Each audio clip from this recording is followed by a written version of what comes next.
Основно училище Христо Ботев, сграда с 100 годишна история, наричана паметник на солидарност и просвета. Продължава да изпълнява своята мисия и днес – да възпитава, вдъхновява и отваря хоризонти.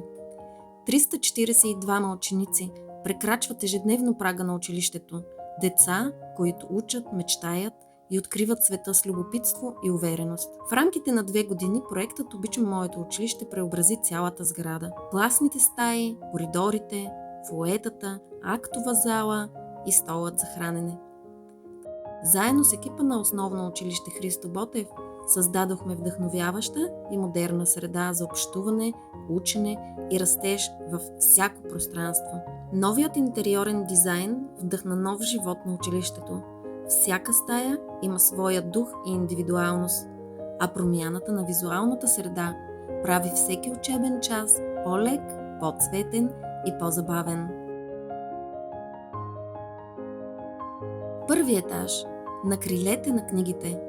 Пренасяйки се мислено на крилете на книгите, децата покоряват нови хоризонти. Цветните изображения и внимателно подбраните цитати от български автори превръщат училището в приятно и вълнуващо място за учене. Тема на вторият етаж – пъстрият цвят на книгите.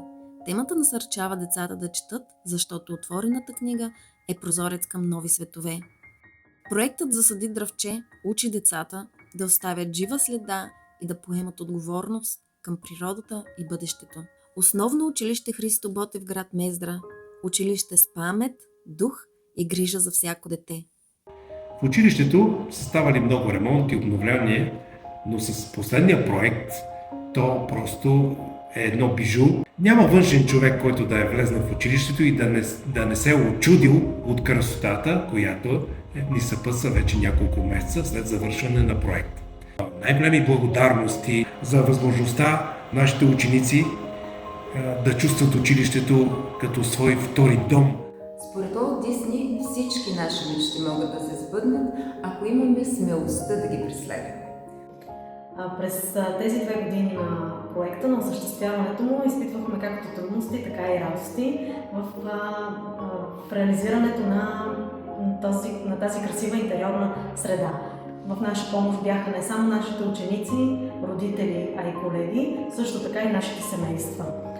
С мен е моята дъщеря, която също е ученик в това училище и наистина смятам, че се е променила, откакто самата среда е променена в училище. След промяната на всички стаи и коридори имам вдъхновението да напиша всяко домашно и да участвам всеки час. Обичам моето училище!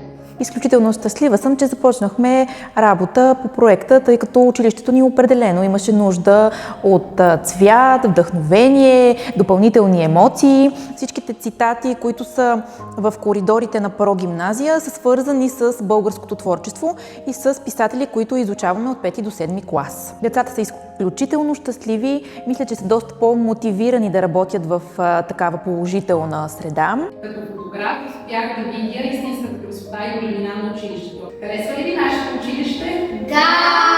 Обичам училище!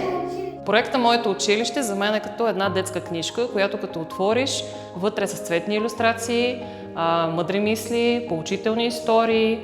Това е промяна, която вдъхва надежда във всеки един от нас. Много сме благодарни на родителите, защото започвам от благотворителните инициативи, които сме извършвали до момента. Имам смели мечти, защото училището ми е цветно, красиво и вдъхновяващо.